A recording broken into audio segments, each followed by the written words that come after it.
na marina. Mitady hetsi-bahoaka ve ny mpitondra? Teny nataony Rajoelina tamin'ny fampelezan-kevitra ny taona 2024.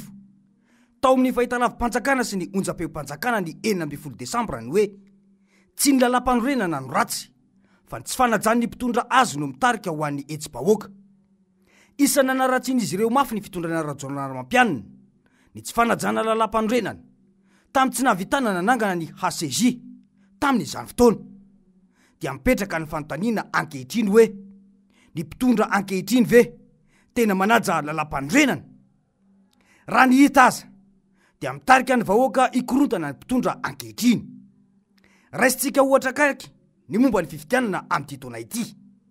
Ny lalam-panorenana no milaza fa 5 taona no fahatapera ny fitondrany filoham-pirenena eto Madagasikara. Mazava ho azy fa ny vahoaka hoy ny lalam-panorenana no masy mandidy amin'ny taniny. Rehefa tapitra noho izany ny 5 taona dia ny vahoaka no masy mandidy.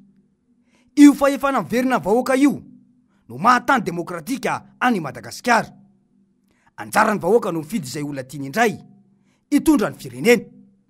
Vao manomboka nefa isika izao dia tazana fa misy paikady politika maloto mba hifehezana ny fahefana eo ampelatana ny mpitondra ankehitriny. Ikipian'ny fanjakana ny fanarian'ny zon'ny malagasy amin'ny fanodikodinana lesy-pifidianana dia mipetraka ny fanontaniana hoe raha izao zava-misy mahakasika ny fisavoritany lesy-pifidianana io, azo ekena ve fa tena vonina ny ametraka fifidianana madio sy ekeny rehetra ary ankasitrahany vahoaka malagasy eto amin'ny firenena ny mpitondra ankehitriny?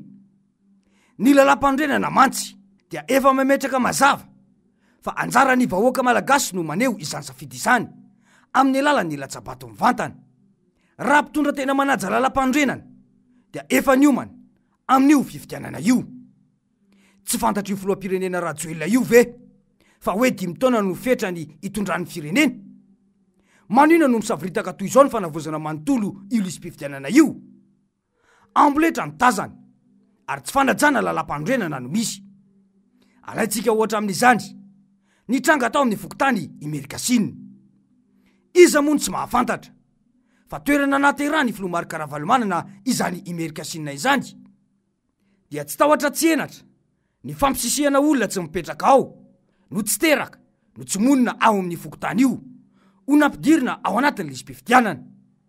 Ity mantsy no fanazavana nataony lehibe ny fokotany ao rehefa nanontaniana.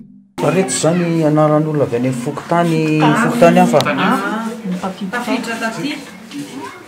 Zany izy commune Anjeva ihany reto fa fokotany hafa. Dia tsy fantatra zao ireo tafiditra amin'ny fokotany tena misy azy. Zany mbola hoentina anaiky reto zany amin'ny fokotany hafa, zay tena mety. Tena mety zay. Mazava izany mbola nao mafisiny solom-bava-bahoaka ary no ekeny lehibe ny fokotany tao an-toerana ny fisiany olona 20 tsy poninao ho ao anatin'ny lesy-pifidianana io. Hoy indrindra mantsy izy hoe rehefa nanao fitsidiana zay teny Ambatony Malaza Lasora niaraka tamin'ny président Ravalomanana omaly a, dia tao anatina olona anankifolo nahitana adisoana anankenina. Tao ny numéro karapanondro, tao ny anarana, tao ny atao hoe fahadisoana hafa. Rehefa tonga teto Amerika Sinina indray androany dia nanamarina an'izay lista zay izahay miaraka amin'ny atao hoe poniny eto Amerika Sinina, dia misy eo amin'ny 270 madame présidente ny isampifidy eto, dia 250 amin'izay zany olona tsy avy eto daholo fa olona avy any Anjeva tanàna. Le olona le avy aty Amerika Sinina indray zany solona 250 reo nalefa anakaiza indray zany. Raha adisoana ray na roa na telo tsy manina ataoko hoe 10 amina fokotany indray dia atao hoe tena dia adisoana tsina zany. Fa raha 250 anatin'ny 300 efa fananina atao raha fahalalana anazy. Manino zany zavatra no mitranga. Mazava be fa eto Amerika Sinina nge tanàna président Ravalomanana dia tena hoe atao zany azy ananana baraka le président mihitsy tsy ny eo amin'ny fokotany misy azy ary izy resiko, ka zany tsy azontsika ekeny zany. Mazava izany dia mipetraka ny fanontaniana hoe nisiany korontana eto amin'ity firenena ity ve no tanjon'ny fanjakana? Manina no tsy andrenesam-peo mihitsy ny fanjakana momba ny fanintanana ny olo-pirenena isoratra anarana ao anatin'ny lisym-pifidianana? Manina no tsy miteny entitra mahakasika ny datim-pifidianana sy ny tsy fahatomombanana rehetra io? Raha tena fanjakana mandala ny demokrasia mantsy dia mahafantatra tsara izany atao hoe lanja ny fahefan'ny vahoaka amin'ny alalan'ny fifidianana izany. Azo antoka ve fa tsy misy baiky politika atao ny mpitondra ankehitriny amin'ireo mpikamba ny génie? Tranga voalohany io tao Amerika Sinina io, fa betsaka no nahitana tranga toy izany toy ny tao maheva tanàna. Ity no zavatra ny tranga: nisy lisitra vaovao avy amin'ny génie, lisitra izay lazaina fa tsy maintsy ho fenoiny ary rehefa voafaritra hatramin'ny fetry ny olona ho ampidirina ao. Ity io tranga io ny voasoratra ato de hoe lisitra ireo olo-pirenena mbola tokony entanina isoratra anarana ao anaty lisym-pifidianana. De ato arina ato de milaza mihitsy le arrêté zany, le arrêtageny izy hoe nofaranana ho 770 ny isan'ny mpifidy amin'ity lisitra ity. Zany hoe 370 zany reto olona reto mbola tsy voasoratra anarana fa nahazo an'ity lista ity. Rehefa nanontaniana moa tetỳ amin'ny fokotany hoe ahoana ny nafantaranareo an'reto olona tokony mbola hoentaniny reto, de namaly izy hoe avy any amin'ny CENI ity lista ity fa tsy zareo no nanao azy. De ny antony fisian'le lista ozy de hoe ho amarinina ato amin'ny fokotany ato anaty lista raha efa ao le olona, raha tsy ao le olona dia hosoratana ato anatin'le carnet. Ka zay zavatra zay ilaina ny fitondran'ny CENI fanazavana amin'izay zavatra zay satria mampiteraka aia be zany hoe avaizy ty lista ity no tonga mivantany ety amin'ny fokotany, maninona ny ety amin'ny fokotany ny amena mission anentana ny reto olona reto, de izy reto olona reto ahoana no ahafahana hoe hosoratanao anatin'le carnet reto rehefa avy eo. Dia mipetraka ny fanontaniana hoe anao ahoana no avin'ity firenena ity? Azo antoka ve ny ilaminan'ny Madagasikara malona izao olana maro lafa izao? Nahoana no mangeratsy miteny ny génie? Satria efa andro maromaro izay no nanaovany antoko-ty mafitsiriana sy nampahafantatra ireo tranga misy sy ny tranga maro manoloana tsy fahatomombanana eny anivon'ny mpikirakira ny fifidianana, eny anivon'ny fokotany ireny. Miandry baiko avy amin'ny fahefanam-panatanteraka ve ny génie? Mampiayay izany satria izy ireo no voakasika voalohany amin'ireo tsy fahatomombanana maro lafa izao. Tokapoka isasahany izany raha nita amin'izao zava-misy izao.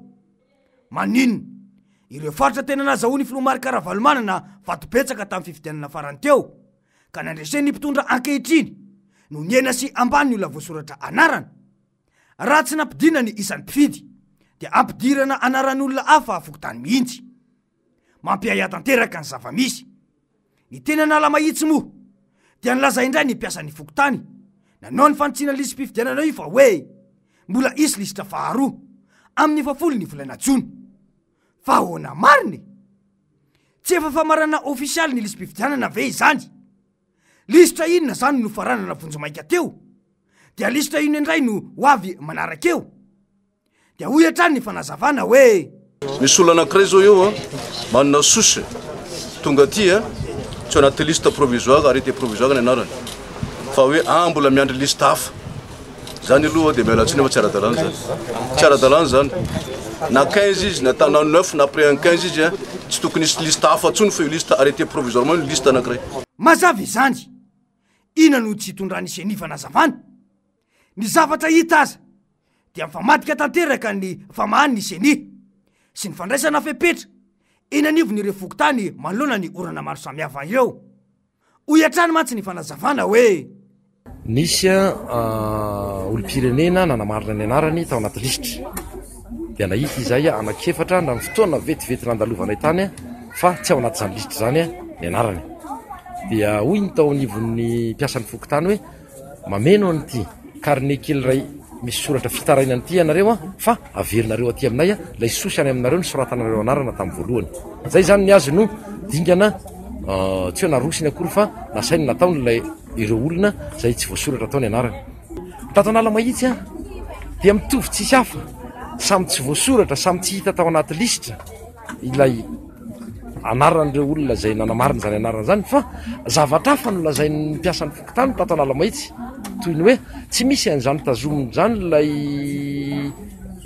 sosy mavomavo fa mameno tableau manana mame tableau A4 ny format ny alehibeny izay misy fenonao eo dia zay de vita zany satria tsy misy fisoratananarana fanondrony mazava izany izany dia mana-porofo tanteraka fa misy zavatra tsy mazava konokononony isaky ny fokotany sy arakaraky ny fokotany amin'ny fanavozana ity lisy-pifidianina ity fandikana lalam-pandroenana izao zava-misy izao satria fanariana zo sy fantsakitsana ny zom-bahoaka raha izao zava-misy izao dia ahina mafy ny mety isiny etsy-bahoaka ary mizotra makandy raha nydrivotra politika misy ankehitriny tompony antoka amin'izany ny zeny sy ny fitondram-panjakana noho ny tsy fanajana lalam-pandroenana izay milaza mazava fa ny vahoaka malagasy no fidiny olona tiany hitondra ny firenena mandritra ny 5 taona izany dia atao latsabato mivantana nahoana no hitsakitsahana lalam-pandroenana mitady etsy-bahoaka ve ny mpitondre fa ahoana mariny